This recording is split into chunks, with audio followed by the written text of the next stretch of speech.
નમસ્કાર વિદ્યાર્થી મિત્રો, ધોરણ 10 અંગ્રેજી વિષયની આપણે વાત કરી રહ્યા છીએ. યુનિટ નંબર 7 માં પહોંચી ગયેલા છીએ. પ્રી ટાસ્કના બે ભાગ કરેલા છે. એ જ રીતે એનો પહેલો પાર્ટ એટલે કે રીડ જે છે, જેનું ટાઇટલ છે કચ્છ એન્ડ દેવયાની. આ યુનિટનો પહેલા પાર્ટની વાત આપણે કરી લીધેલી છે. તો આવો હવે શરૂ કરીએ છીએ આપણે એનો બીજો પાર્ટ. કાળજીપૂર્વક અભ્યાસ કરીએ, ખૂબ સમજણ સાથે કામ કરીએ અને યાદ રાખીએ કે આ જે કંઈ થઈ રહ્યું છે એ આપણા ભલા માટે થઈ રહ્યું છે. એટલે આપણા સ્વાર્થ ખાતર પણ જો આપણે સારી રીતે અભ્યાસ કરીશું તો તેનું પરિણામ આપણને ખૂબ જ સારું પ્રાપ્ત થવાનું છે. તો પેજ નંબર 89 પર માફ કરશો 80 પર આપણે પહોંચેલા છીએ. 80 પેજ નંબર 80 એમાં Kutch and Devyani is the title of this unit. That means the title of the read, and we have already completed the first part of this read. હવે એમાં 80 માં પેજ ઉપર ડાબી સાઈડનો જે ભાગ છે એમાં છેલ્લા પેરેગ્રાફથી આપણે શરૂ કરવાનું છે અને 80 મો પેજ જ્યાં પૂરું થાય છે ત્યાં આપણો બીજો પાર્ટ પૂરો થશે. તો આપણે સમજવાનું શરૂઆત કરીએ. The Devs called Kutch and asked him if he could render them his service. Indirect speech ની વાક્ય રચના કહેવાય આને. if સાથે વાક્ય રચના સંયોજાણી છે, પણ ઇનડાયરેક્ટ નું આ વાક્ય છે. મૂળભૂત રીતે ડાયરેક્ટ માં આ વાક્ય ઇન્વર્ઝન ક્વેશ્ચન નું હોય. આવા ઇન્વર્ઝન ક્વેશ્ચન ના વાક્યને જ્યારે ઇનડાયરેક્ટ ની અંદર મૂકવામાં આવે ત્યારે સંયોજક if અથવા whether સાથે મૂકવામાં આવેલું હોય છે. તો જો વાક્ય the Devs called Kutch and asked him. બે ઘટનાઓ રજૂ કરી. બોલાવ્યો અને પછી પ્રશ્ન પૂછ્યો. and asked him એટલે ઇન્વર્ઝન ક્વેશ્ચન પૂછ્યું એટલે સંયોજક તરીકે if મૂક્યું. if he could render them his service.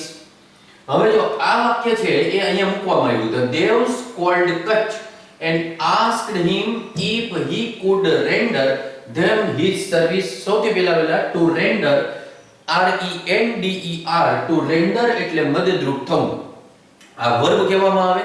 A regular verb છે એટલે માત્ર ed લાગે અને ભૂતકાળ અને ભૂતકૃદંતનું રૂપ એમાંથી બનશે. એટલે કે rendered, RENDER, ed લગાડ્યું એટલે ભૂતકાળ ભૂતકૃદંત થઈ ગયું. હવે એ વાક્ય જે છે હમણાં મેં તમને કહ્યું એ રીતે એ વાક્ય ઇનડાયરેક્ટ સ્પીચ નું છે અને આવા પ્રકારના વાક્યને ફંક્શનની દ્રષ્ટિએ રિપોર્ટિંગ નું વાક્ય કહેવાય. વિધાન વાક્ય હોત તો ખાલી રિપોર્ટિંગ તમારે લખવાનું રહે, બરાબર, પણ રિપોર્ટિંગ નું જ વાક્ય કહેવાય. પણ આ ઇન્વર્ઝન ક્વેશ્ચન માંથી પ્રશ્નમાંથી આપણે ઇનડાયરેક્ટ કરેલું છે એટલે એ વાક્યને આસ્કિંગ નું પણ કહેવાય. એટલે આસ્કિંગ અથવા તો રિપોર્ટિંગ ઇવેન્ટ, બરાબર, આવા પ્રકારનું વાક્ય આને કહેવામાં આવે. if he could render them his service, શું તે તેઓને એની સેવા પૂરી પાડશે? આવો પ્રશ્ન એને પૂછ્યો. એટલે they said, એવો એ ઇમ્પરેટિવ આજ્ઞાર્થ પ્રકારની વાક્ય રચના હવે જે આવી રહી છે એ જુઓ. go to શુક્રાચાર્ય, શુક્રાચાર્યની પાસે જા. and be with him, જ્યાં આગળ એનો કર્તા યુઝ હોય, ઇમ્પરેટિવ સેન્ટેન્સ હોય એનો કર્તા હંમેશા યુઝ હોય પણ લખેલું ન હોય એટલે સીધું ક્રિયાપદ થી શરૂ થયું. જો આમાં જી થી શરૂ થયું. go to Shukracharya and be with him as his disciple for as long as is necessary to learn the science of raising the dead. તું શુક્રાચાર્યની પાસે જા, પેલા અર્થ સમજી લ્યો, and be with him અને એની સાથે રહે. કેવી રીતના? as his disciple. disciple એટલે શિષ્ય કહેવાય. DISCIPLE. disciple નો અર્થ થાય શિષ્ય. એના શિષ્ય તરીકે તું રહે for as long as is necessary. જ્યાં સુધી જરૂરિયાત હોય ત્યાં સુધી. ક્યાં સુધી જરૂરિયાત હોવું એટલે ક્યાં સુધી? તો કે જ્યાં સુધી તું સંજીવની વિદ્યા શીખી ન લે ત્યાં સુધી તું એમની સાથે રહે. to learn the science of raising the dead. કેવું વિજ્ઞાન શીખવાનું કે છે? આ કોઈ મંતર જંતર આપણે જેને અત્યારે સમજીએ છીએ એવું મંતર જંતર નહોતું. it was actually a science. અને એટલે અહીં લખે છે to learn the science of raising the dead. dead એટલે મૃત. મૃત લોકોને બેઠા કરવાનું જે વિજ્ઞાન છે એ વિજ્ઞાન જ્યાં સુધી તું પ્રાપ્ત ન કરી લે ત્યાં સુધી તું એમની સાથે એનો શિષ્ય બનીને રહેજે. સર્વહિમ આ પણ ઇમ્પરેટિવ સેન્ટેન્સ આવ્યું, પણ એની વાત કરીએ એની પહેલા જેટલું આપણે ડાયરેક્ટ માંથી ઇનડાયરેક્ટ માં વાક્ય ફેરવેલું છે એની વાત આપણે પહેલા કરી લઈએ. આટલું વાક્ય આપણે લીધેલું છે. જુઓ, they said to Kach, go to Shukracharya and be with him as his disciple. આટલું આ વાક્ય છે એનું આપણે હવે ઇનડાયરેક્ટ કરીએ છીએ. પીળા અક્ષરે લખેલું છે id. id નો અર્થ થાય ઇનડાયરેક્ટ. હવે આ ઇનડાયરેક્ટ થાય છે કેવી રીતે સમજો. they said to Kach પછી go to Shukracharya. આમાં બે પ્રકાર છે. આમાં કોઈ હુકમ નથી. પહેલી વાત તો એ એને ઓર્ડર ન કરી શકે કારણ કે એના ગુરુનો છોકરો છે આ. એટલે એને ઓર્ડર કે કમાન્ડ એવું તમે વાપરી ન શકો રિપોર્ટિંગ પર. એ એને બે વસ્તુ કહે છે. કાં તો ઇન્સ્ટ્રક્શન આપતા હોય, સૂચના આપતા હોય કે તું જા, કાં માહિતી આપતા હોય ઇન્ફોર્મ, અથવા એને પ્રશ્ન પૂછતા હોય એમ જેની અંદર થોડો રિક્વેસ્ટનો ભાવ હોય. એટલે ત્રણમાંથી કોઈ પણ એક રિપોર્ટિંગ વર્બ તમે વાપરી શકો. they instructed અથવા તો informed એટલે માહિતી આપવી, instructed પેલું જે વાપર્યું એટલે સૂચના આપવી, અને asked એટલે પૂછવું, બરાબર, વિનંતીના ભાવ સાથે. asked Kach. હવે જ્યારે આ go સાથેનું વાક્ય છે go to him, go to Shukracharya means, તો આવા પ્રકારના વાક્ય એટલે કે ઇમ્પરેટિવ પ્રકારનું વાક્ય હોય એમાં સંયોજક to જ મૂકવાનું હોય. to go to Shukracharya, to go to Shukracharya and પછી to be, અહીં be છે એટલે to be with him as his disciple. તો આ રીતની આ વાક્ય રચના ફરી એકવાર સમજી લેજો. they કાં તો instructed, informed અથવા asked Kach. સંયોજક તરીકે to જ મૂકવાનું, બીજું કોઈ નહીં. to go to Shukracharya and to be with him as his disciple. disciple એટલે શિષ્ય. તું શુક્રાચાર્યની પાસે જા, એનો શિષ્ય રે, અને ક્યાં સુધી એનો શિષ્ય બનીને રે? જ્યાં સુધી as long as is necessary એટલે until it is necessary. સમયને રજૂ કરતું વાક્ય કહેવાય. to learn the science of raising the dead. સર્વ him આ પણ પાછું ઇમ્પરેટિવ પ્રકારનું વાક્ય. સર્વ એટલે સેવા કરવી. him with all devotion સંપૂર્ણ સમર્પણ ભાવ સાથે તું એમની સેવા કર. પછી પાછું મે સાથેની વાક્ય રચના મૂકી. you may also be friendly. એ વાક્ય અહીંયા આપણે લખેલું છે. you may be friendly, બરાબર. એમાં also મૂક્યું છે ફ્રીક્વન્સી, એડવર્બ ઓફ ફ્રીક્વન્સી આપણે કાઢી નાખ્યું. you may be friendly with Devyani. આવા પ્રકારના વાક્યને giving permission, તું આમ કરી શકે છે એવું કહેવામાં આવે છે. એટલે giving permission નું વાક્ય કહેવાય. પરવાનગી આપવા માટે વાપરવામાં આવતું હોય એવા પ્રકારનું આ વાક્ય make સહાયકારક ક્રિયાપદ સાથેની વાક્ય રચના કહેવાય. એમાં મૂળ ક્રિયાપદ be છે, બરાબર. એટલે you may be friendly with Devyani. તું દેવયાનીની સાથે મૈત્રીપૂર્ણ રહી શકે છે. you may also be friendly with Devyani, his beautiful daughter. એટલે કે શુક્રાચાર્યની એક સુંદર દીકરી જેનું નામ દેવયાની છે એની સાથે તું મૈત્રીપૂર્ણ વ્યવહાર કરી શકે છે. that will help you in attaining your objectives. આ વસ્તુ તને to attain એટલે પ્રાપ્ત કરવું અથવા મેળવવું. to attain, ATTAIN, attain એટલે મેળવવું અથવા પ્રાપ્ત કરવું. attained રેગ્યુલર વર્બ છે એટલે ભૂતકાળ અને ભૂતકૃતનું રૂપ એ થાય. that will help you in attaining your objective. હવે જો આ વાક્યની અંદર આપણે ચેન્જ ધ વોઇસ નથી કર્યું, પણ that will help you આટલું વાક્ય હોય તો you will be helped by that. આમ સમજવું. ઓબ્જેક્ટિવ એટલે જે કાંઈ તારો ગોલ છે એ પ્રાપ્ત કરવામાં તને આનાથી સરળતા રહેશે. Kach promised to do his best to fulfill his mission. Kutch જે છે એણે વચન આપ્યું. Kutch promised to do his best. પોતે પોતાનું શ્રેષ્ઠ આપશે આ બાબતમાં એવું એણે વચન આપ્યું. do his best to fulfill એટલે પરિપૂર્ણ કરવું. his mission એટલે એ જે કામ માટે જઈ રહ્યો છે એ કામ એ સુપેરે પૂર્ણ કરશે, એમાં પોતાનું એ શ્રેષ્ઠ આપશે એવું પ્રોમિસ, એવું વચન એણે દેવને આપ્યું. he took leave of the devs. દેવોની રજા લીધી and went to શુક્રાચાર્ય's hermitage. અને શુક્રાચાર્યના હર્મિટેજ એટલે આની પહેલા પણ આવી ગયો પ્રી ટાસ્કમાં આ શબ્દ આશ્રમ. આશ્રમની અંદર ગયો. Kacha went to Shukracharya's hermitage. To Shukracharya's hermitage એટલા પાર્ટ નીચે કેસરી કલરની લીટી કરવામાં આવેલી છે. એનો અર્થ એ થયો કે આ જે છે સ્થળ દર્શક શબ્દો છે. ટુ શુક્રાચાર્યસ હર્મિટેજ એટલો જે પાર્ટ આવ્યો એ શું રજૂ કરે છે તો કે સ્થળને રજૂ કરે છે.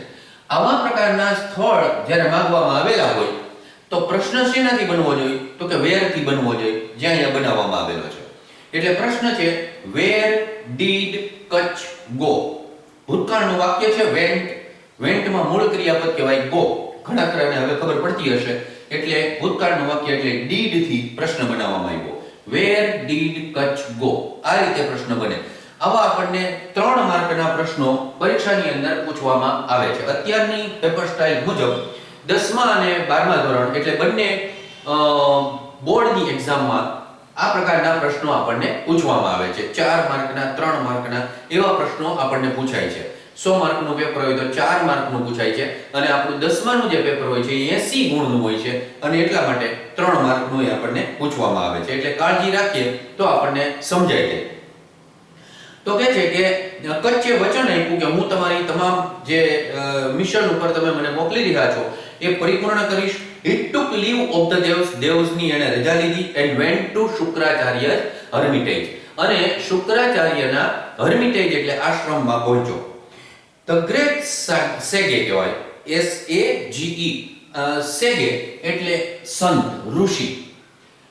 મહાન એવા સંત જે છે એમને એટલે શુક્રાચાર્યમાં જે પ્રભાવ હતો એનામાં જે જ્ઞાનનો આમ તેજ પ્રકાશ હતો એ એટલો બધો પ્રબળ હતો કે એમના તરફ સહજ રીતે પણ જ્ઞાનની સાથે રિસ્પેક્ટ આવે, પણ જ્ઞાનની સાથે મહત્વની વસ્તુ છે નમ્રતા. જ્ઞાન હોય અને જો અભિમાન આવવા માંડે તો એ જ્ઞાન નિરર્થક સાબિત થવા માંડે, તિરસ્કાર પેદા કરે, ધિક્કાર પેદા કરે. જ્ઞાનની સાથે જો વિનય, વિનમ્રતા એ આપણી અંદર આવવા માંડે તો સમાજની અંદર એનો લાભ તમામ લોકો સુધી પહોંચે અને સમાજ જે છે, લોકો જે છે એ જે તે ગુરુ તરફ ખરા અર્થમાં રિસ્પેક્ટ દિલથી જેને કહેવાય એવો રિસ્પેક્ટ એ પેદા કરી શકે. તો આ બહુ નમ્ર ઋષિ હતા. એટલે the great sage received him with all kindness. ખૂબ દયાભાવથી, ખૂબ લાગણીથી એણે આ નવયુવકને, જેને એ ઓળખતા નહોતા, એને આવકાર્યો.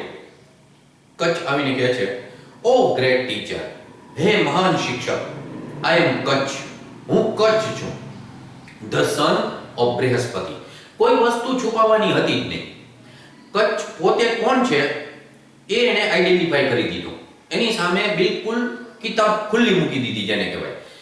એટલે એને ત્યાં જઈને કીધું, જેની પાસેથી આપણે જ્ઞાન પ્રાપ્ત કરવું છે, જેની પાસેથી આપણે વિદ્યા મેળવવી છે, એવા વ્યક્તિથી આપણે ખોટું બોલી અને કઈ રીતના સફળ થઈ શકીએ.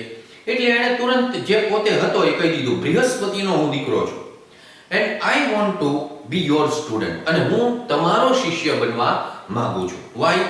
એનું કારણ પણ એણે જણાવી દીધું. આઈ am eager to gain. Gain એટલે પ્રાપ્ત કરવું, મેળવવું. અટેઇનના સમાનાર્થી શબ્દ તરીકે આવી શકે. પ્રયત્ન બંનેની અંદર આ અટેઇનમાં પણ મેળવવું એટલે પ્રાપ્ત કરવું. પ્રાપ્ત કેવી રીતના થાય? પોતાની સિદ્ધિથી પ્રાપ્ત થાય, પોતાના પ્રયત્નોથી પ્રાપ્ત થાય, પોતાની મહેનતથી પ્રાપ્ત થાય.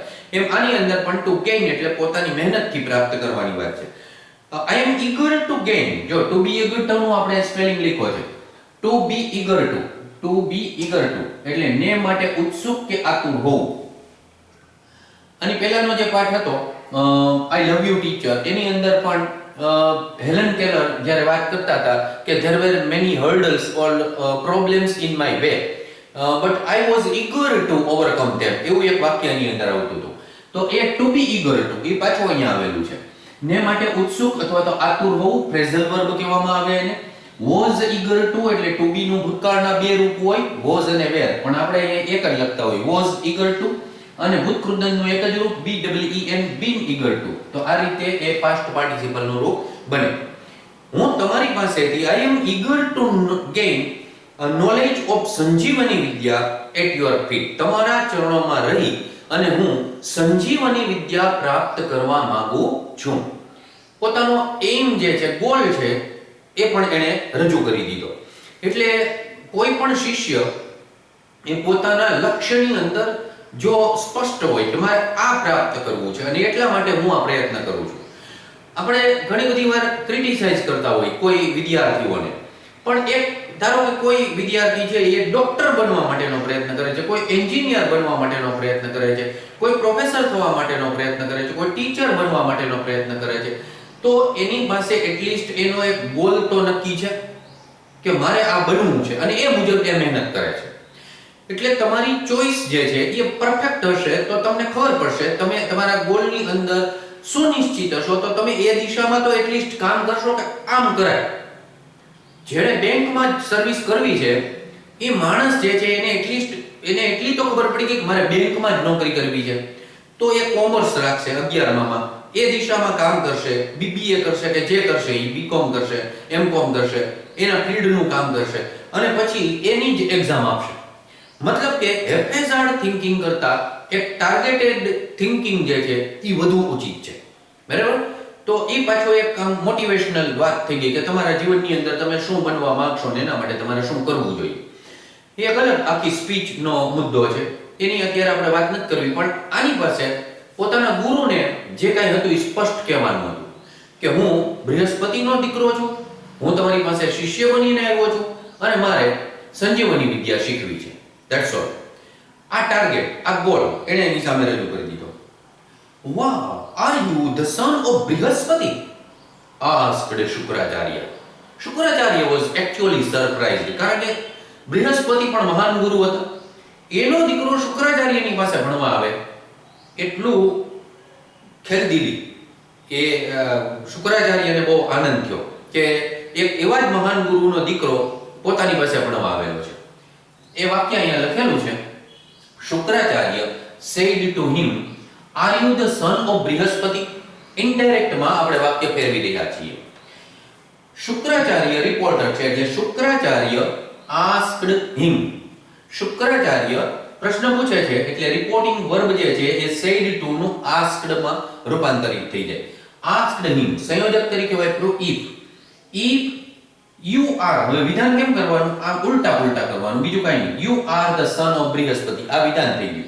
યુ એટલે સાંભળવા વાળો એટલે હિમ એટલે એમાં કર્તા વિભક્તિ હી એટલે અહીં મૂક્યું હી, સંયોજક ઈફ મૂક્યા પછી સાદા વર્તમાન કાળમાંથી વાક્ય સાદા ભૂતકાળમાં ફરે એટલે was.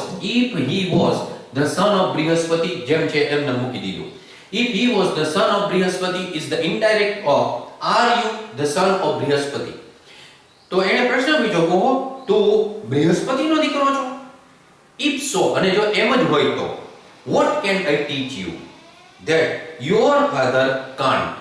એવું તો શું છે કે જે હું તને શીખવી શકું જે તારા પિતાજી તને શીખવી શકતા નથી? એવું તો વળી શું છે? એનીવે ખેર કે છે, પણ એ જમાનામાં જે સ્પોર્ટ્સમેન સ્પિરિટ હતી એ કેવી છે જુઓ તમે. એ કહે છે you have come to me in search of knowledge. ખેર કે છે તું મારે ત્યાં જ્ઞાનની શોધમાં આવેલો છે. આજે આપણે કેટલા સ્વાર્થી બની ગયા છીએ કે એક સ્કૂલનો વિદ્યાર્થી એ કદાચ મારી પાસે શીખવા આવે XYZ સ્કૂલનો વિદ્યાર્થી તો હું એવું ઈચ્છવા માંડું કે મારી પાસે ન આવે. કેમ? તો કે જો હું એને ભણાવીશ અને એ પહેલો નંબર લાવશે તો મારી સ્કૂલનો વિદ્યાર્થી તો એમાં નંબર નહીં આવે, અથવા એનો બીજો આવશે અથવા તો પાછળ જશે, તો નામ કોનું રોશન થશે? તો કે ઓલી સ્કૂલના વિદ્યાર્થીનું, એટલે કે એ સ્કૂલની વાહવાહી થશે. આટલા આપણે સ્વાર્થી થઈ ગયા છીએ આજના યુગમાં. તેવા સમયે આ તો જીવન મરણનો ખેલ હતો. બંને દુશ્મનો હતા, અસુર અને દેવ. અને તેમ છતાં દેવ પક્ષનો એક બાળક એ અસુર પક્ષની અંદર અસુરોના ગુરુની પાસે અભ્યાસ અર્થે આવે અને એ ગુરુ પાછો એને એક્સેપ્ટ કરે, સ્વીકારે અને પાછો એટલો જ દિલથી આવકારીને કહે કે હું તને શીખવાડીશ. ખેર કહે છે you have come to me in search of knowledge. ખેર તું મારી પાસે જ્ઞાનની શોધમાં આવેલો છે. I shall be happy to help you in whatever way I can. હું તને જે રીતે મદદરૂપ થઈ શકું એ મદદ કરવામાં હું ખુશી અનુભવીશ. આવી વાત એણે રજૂ કરી. I shall be at your service from now on. સામે કચ્છ પણ કહે છે કે તો હવે પછી હું તમારી સેવામાં અત્યારથી જ છું. said Kutch, you need not to do any heavy work here. need એક એવું ક્રિયાપદ છે કે જેમાં નોટ સીધું મૂકવામાં આવે. you need not, જો needed not ભૂતકાળ હોય તો you need not to do, એટલે do not need એ અલગ પાછી વસ્તુ છે. need not એ વધુ ભાર દર્શાવતું હોય એવું વાક્ય છે. એટલે ગુરુએ કીધું કે તારે અહીંયા કઈ બહુ ભારે કામ કરવાના નથી, મતલબ કે બહુ અઘરા અને બહુ કઠિન હોય એવા કોઈ કામ તારે અહીંયા કરવાના રહેતા નથી. said Shukracharya, you can help me in my prayers by bringing flowers from the jungle. તારે કેવું કેવું કામ કરવાનું એ સમજાવે છે. you can help me in my prayers, હું જ્યારે પ્રાર્થના કરતો હોઉં એવા સમયે તું મને મદદરૂપ થઈ શકે. કેવી રીતે? by bringing flowers. એટલે આ by bringing flowers વાળું જે પાર્ટ આવ્યો એમાં પ્રશ્ન તમારે બનાવવો હોય ને તો how થી બને. how can you help me in my prayer? તો જવાબ આવે by bringing flowers. આ એનો જવાબ થયો. from the jungle, જંગલમાંથી તું ફૂલો લઈ આવ અને મને મદદરૂપ થા પ્રાર્થનામાં. you can also bring firewood. firewood એટલે જે કાષ્ટ હોય, યજ્ઞ કરવામાં આવે એની અંદર જે કાષ્ટ હોમવામાં આવે. કાષ્ટ એટલે લાકડું, ખાસ પ્રકારના લાકડા એની અંદર હોમવામાં આવે. આલતુ ફાલતુ બધા લાકડા એની અંદર ન નખાય તો એવા કાષ્ટ તારે લઈ આવવાના, એ ફાયરવુડ કહેવામાં આવે. for my sacrificial fire, મારા જે પવિત્ર અગ્નિ એટલે યજ્ઞ માટે જે ખાસ પ્રકારના, અત્યારે તો હવે પછી બળતણ જે હોય બધાને આવું ફાયરવુડ કહેવામાં આવે, પણ યજ્ઞની અંદર ખાસ પ્રકારનો સમિધ હોમવામાં આવે અને એ જ એની અંદર મુકાય. and you can look after my cows. to look after નો અર્થ થાય to take care of, સમાનાર્થી શબ્દ. to look after that means to take care of, એટલે ની સંભાળ રાખવી. તું આજે મારી ગાયો છે એની પણ સંભાળ રાખી શકે છે. take them out for grazing, તું એને ચરાવવા માટે લઈ જઈ શકે છે. and bring them back when they are fed. when સાથેનું વાક્ય આવ્યું એટલે હવે તમને ખબર પડવા માંડે કે સમયને રજૂ કરતું વાક્ય કહેવાય. એટલે એડવર્બ ક્લોઝ ઓફ ટાઈમની વાક્ય રચના ગ્રામેટિકલી અને ફંક્શનની દ્રષ્ટિએ એક્સપ્રેસિંગ ટાઈમનું વાક્ય કહેવાય. આટલી વસ્તુ હવે તમને સમજ પડી ગઈ હશે. એટલે when they are fed, fed એનું ભૂતકાળ અને ભૂતકૃતનું fed, આ પેસિવ વોઇસની વાક્ય રચના એટલે fed. I shall try to do everything to your satisfaction, said Kutch. કચ્છે કહ્યું I shall try to do everything, હું મારું શ્રેષ્ઠ આપીશ. to satisfy yourself એટલે કે your satisfaction, તમારા સેટિસ્ફેક્શન માટે હું મારું બેસ્ટ આપીશ, તમારા દરેક કામની અંદર મદદરૂપ થઈશ. તો આજે બીજો પાર્ટ હતો જેની વાત અત્યારે તમારી સામે સંપૂર્ણ રીતે રજૂ કરવામાં આવી. એટલી વાત એટલે પેજ નંબર 80 એના છેલ્લા ભાગ સુધીની વાત આપણે કરી લીધેલી છે. હવે એની નીચેથી આપણે કેટલાક પ્રશ્નો તમારી સામે મૂકીએ છીએ અને એ પ્રશ્નો જે છે આને મારે જરાક આમ તમને વધારે ફોકસ કરીને બતાવવાનું હતું એટલે મેં એને ક્લોઝ કરેલું છે, બરાબર. ઝૂમ કરીને એટલો પાર્ટ તમારી સામે મૂકેલો છે. હવે એની નીચેનો જે પાર્ટ છે એ પ્રશ્ન તરીકે તમારી સામે આવે છે, જરા જોઈ લેજો અને એ મુજબ પ્રયત્ન કરજો જાણવાનો. એ જે પ્રશ્નો છે એ 4 પ્રશ્ન તમારી સામે મૂકવામાં આવી રહ્યા છે. જોઈ લ્યો આ 4 પ્રશ્ન. 2 વખત હું તમારી સામે એ પ્રશ્ન બોલીશ. what did the devs tell Kutch? This is the first question. what did the devs tell Kutch? Second, what did Kutch promise the devs? what did Kutch promise the devs? Third question, how did Brihaspati receive Kutch? Listen once again. How did Brihaspati receive Kutch? And the fourth one and last one is like this. Which works should Kutch do at the hermitage? Listen carefully. Which works should Kutch do at the hermitage? આ 4 પ્રશ્નોના જવાબ કાળજીપૂર્વક લખવાનો પ્રયત્ન કરો. ખૂબ સફળતાપૂર્વક આગળ વધતા રહો અને ખૂબ પ્રયત્ન કરશો તો હું માનું ત્યાં સુધી તમારા દરેક પ્રશ્નોનો જવાબ, દરેક ઉકેલ એના તમારી પાસે આવવા મળશે. All the best.